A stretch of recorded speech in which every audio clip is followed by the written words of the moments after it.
One of the events I love to attend every year is in Keystone, Colorado, a beautiful mountain town where you can learn lots about broadband at the annual Mountain Connect conference. And it is coming up later this month.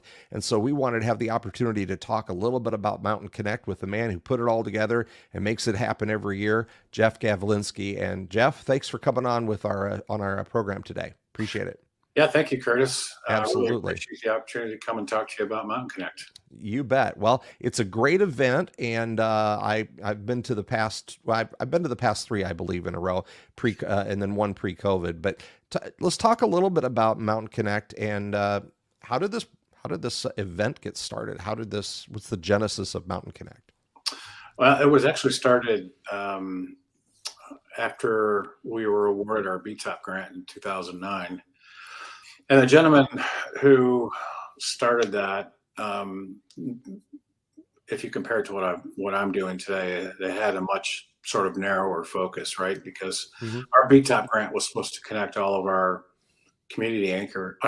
all of our school districts in Colorado. Right. So the focus of that conference, at the time, which was about a day and a half long, was the impact of that BTOP grant to the western slope of Colorado, because at the time, one could argue that was probably where we were having the majority of connectivity issues. It's not to diminish what was going on in the eastern part of the state, but certainly the mountains provide a beautiful place to live, but a lot of barriers to building broadband infrastructure. Sure. And so, because it was focused on the western slope, I think, and I participated in it because I put formal structure around Colorado's first local technology planning team. Okay. Down in the southwest part of Colorado. And so I think after the second year I was there, his name is Corey. I said, Corey, I think there's so much more we could do with this event, just in terms of expanding it, making it an event for the entire state, not just for the western slope. And so long story short, he said, well, if you want to do that, you take it over. So you got to be careful what you ask for. But it sounds so great, then you do it. Yeah, exactly. So that last year there were 90 some people there, and I think this year we're expecting 700 and some. So over the course of 8 years, I've taken it, and I had a partner at the time, so her and I expanded it to a statewide event, and then the year after that, we opened it up to the western portion of the country, and then eventually the U.S. So you'll find this year that we've got folks from all over the country who are participating in the conference. Yeah, it really has. The name is still Mountain Connect, but it's really more about connecting with people from all over. You just happen to be in an awesome mountain setting. Yeah, well, that's done on purpose. Keystone is kind of unique because it's at 9,300 feet above sea level, and so the backdrop isn't harmful on the eyes, as you can see the pictures going by there. But I think the other thing that makes it a bit unique, if you compare it to other conferences, broadband conferences, is that I'm focusing most of my attention on the tier 3 and below communities, counties, telcos, WISPs, utilities, education, healthcare, etc. So I've also grown it into a very broadly focused agenda. So if we're still talking about why broadband is important, I think we got bigger issues. But so the other thing is, I like to think that I've always been technology agnostic. So I've always created a platform for wireless technologies, because until we can build fiber everywhere, we're going to have to be inclusive of other technologies providing broadband, because if we're not, we're doing a disservice, I think, to communities who are trying to build a network and may not have access to funding to build fiber. It is the best solution, long term, but just because they can't get access to fiber doesn't mean that they can't get access to other technologies. So that old saying, don't let the perfect be the enemy of the very good. In this case, it applies. That's correct. Yep. Right. Using the best technology can afford. Right. I might have folks come in from bigger cities and talk about successful projects and lessons they've learned as a template for others. But I'm trying to really help those that need help. Yeah. Well, that's what I really appreciate about your event is that it is really focused on public entities and smaller providers, smaller communities versus, some of the big shows that are out there like the Broadband Communities show, which is a great show, but you're going to be knocking heads with AT&T as much as you are with little guys. And so maybe that it tends to, I think, thin it out a little bit. And, what I always think about with your show too is it's not small by any means. 700 people is nothing to sneeze at, but it feels a lot more intimate. And I think Yeah, you've done a lot of work to make that happen. yeah, and I hope that never disappears because I got even last year, someone came up to me from Google and said that they really enjoy coming to the event because it is an intimate set. The way we've got everything laid out. I don't have a trade show floor, for example, so Mm-hmm.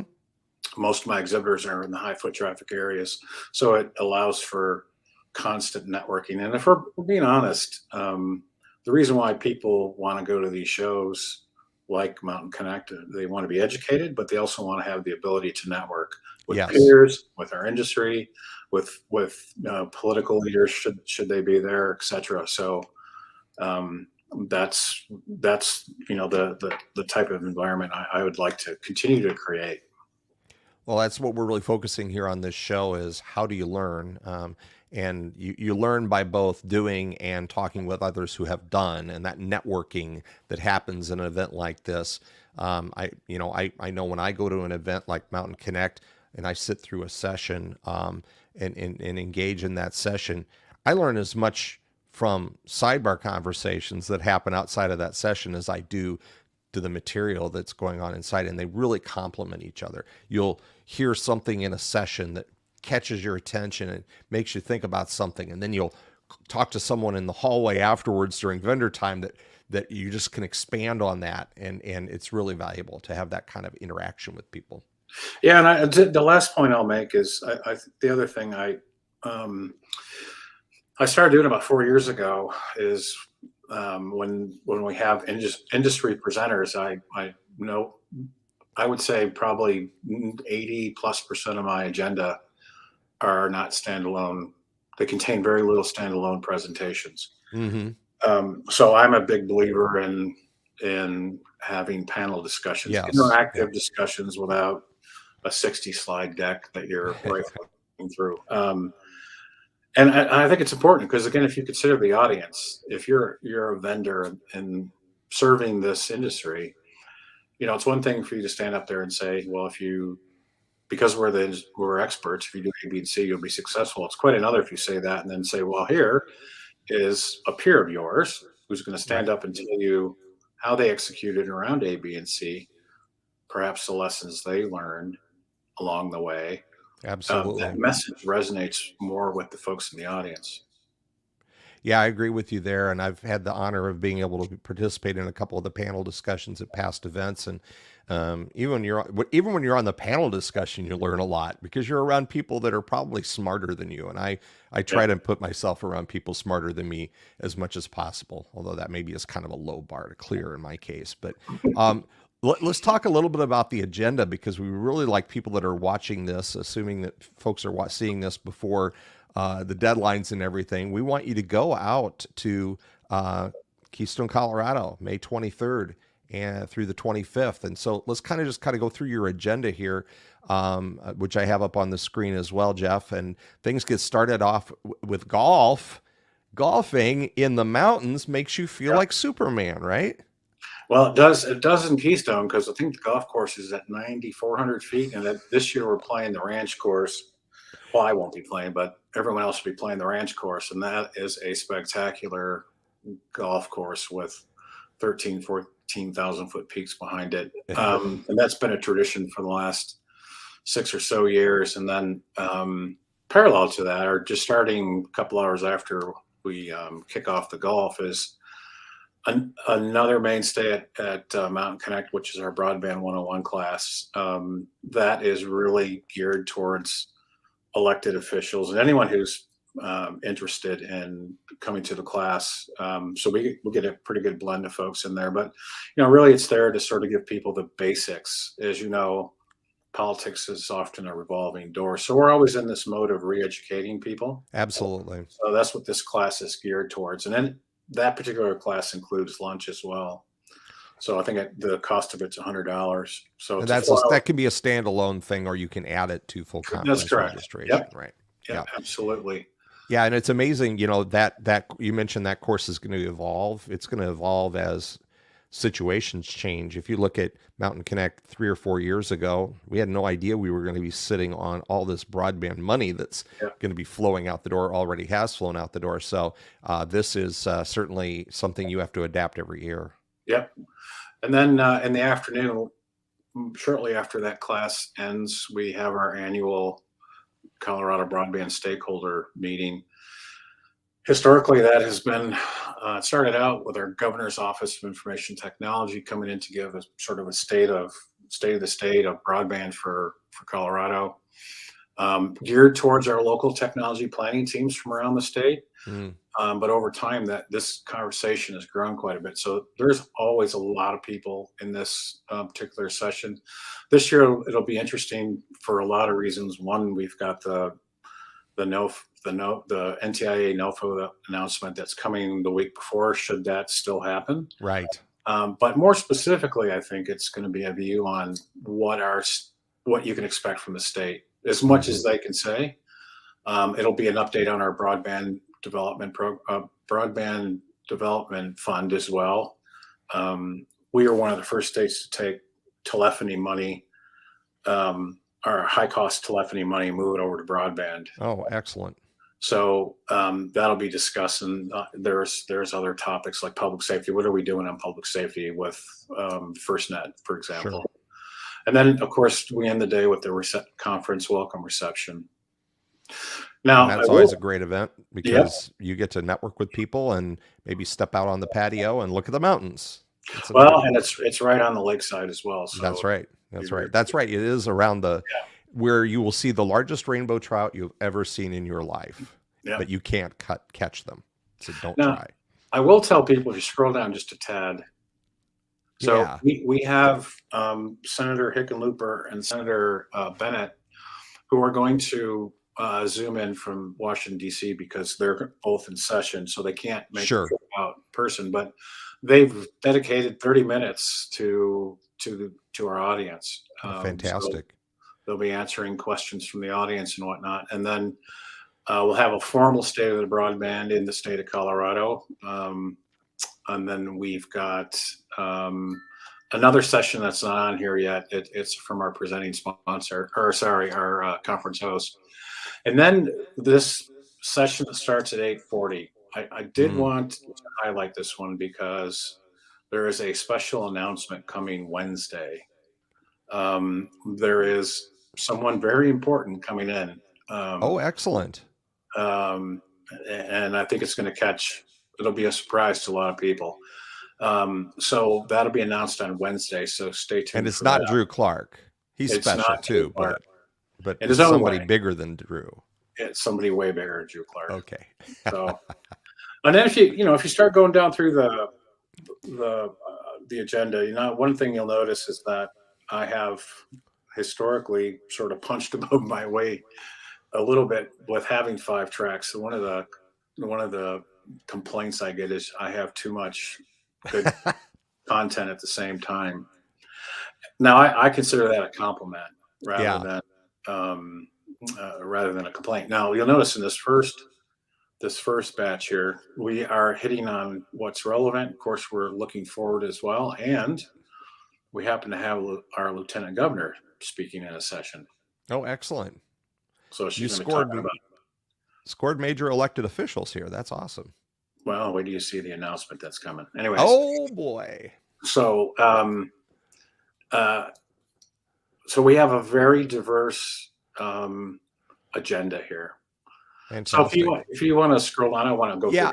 Yeah, we won't dwell on this. This Um, is all on the website, so this is yeah, not magic here, folks. We're yeah, just scrolling through that. I know it's a lot of work, obviously, and there is a lot of content there. But then again, there is a lot of content here. That's why I always say when people are, if you're going to a conference, let's say you're a community broadband advocate and you want to go and learn, try to take extra people with you. Try to have 2 or 3 people so you can tag team and hit more than one of these sessions or more than one of these tracks. If not, you're going to be leaving a lot of content behind. right. So if you go down to the first lunch keynote, this is important because last year I highlighted 9 areas that I was going to Mountain Connect would focus on for the next foreseeable future, probably 3 to 5 years. And one of them was community network resiliency. Mm-hmm.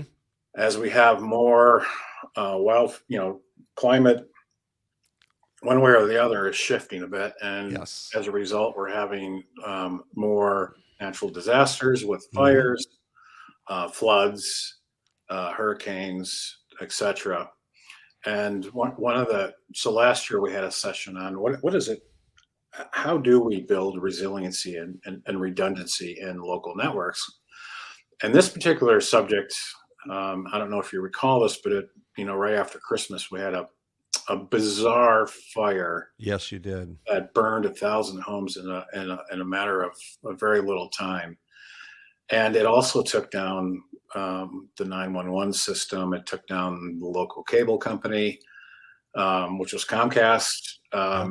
And because they didn't have any resiliency built into the local network, those services were out. So we're going to hammer home that point here in this keynote. So I think this is a really important one. And we've got folks from Louisiana, Colorado, and I think Utah, or not Utah, but Idaho on this as well. So it's a pretty good blend. Yeah, there's not very many areas of the country that haven't been touched yet by one of these high impact natural disasters, whether it be, derechos in Iowa, hurricanes on the coast, fires in the West. It's happening everywhere. Right.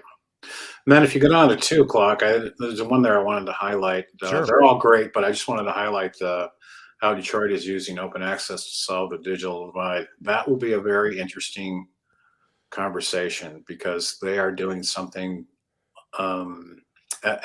They have crafted a strategy that I have not seen by not only a community, but a very large community in terms of connecting the economically disadvantaged people first. Mm-hmm. So that's going to be a really interesting session. So, and a good friend of C-Band, Chris Mitchell, doing the moderation of that. Yes, indeed. Chris gets his way down to Iowa once in a while anyway. One of the other things I forgot to point out is we actually have a dedicated bead track for those interested in bead. Okay. We probably would have picked up on that by now, but right here, that first session, first track is a bead track.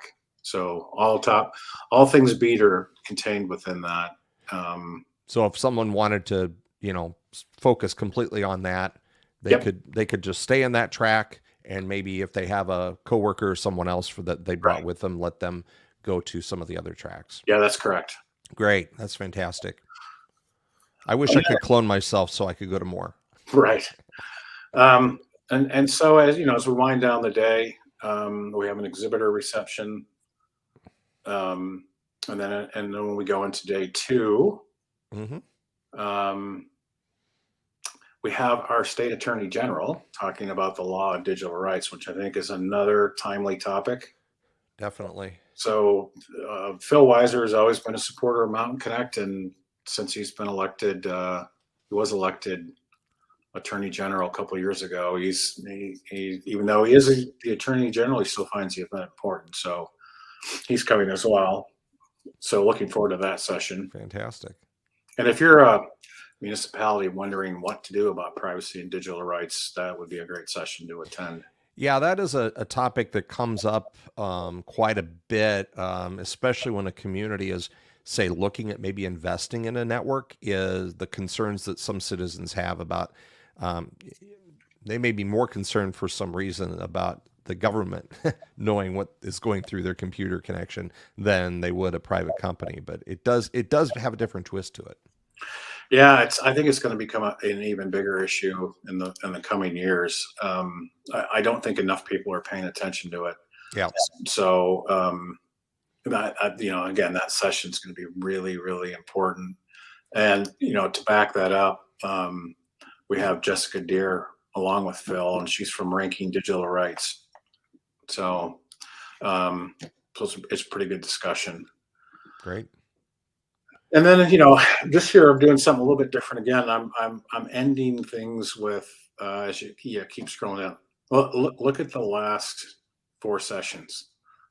Those are our last 5 sessions. Go up a little bit. Yep. That's going to be highly contested there in terms of audience. If you look at who's a lot of good stuff.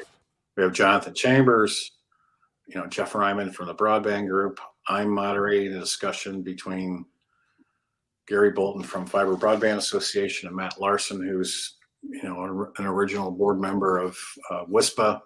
That should be very lively. And then, of course, we've got Marconi Society coming in with M Labs to talk about broadband mapping.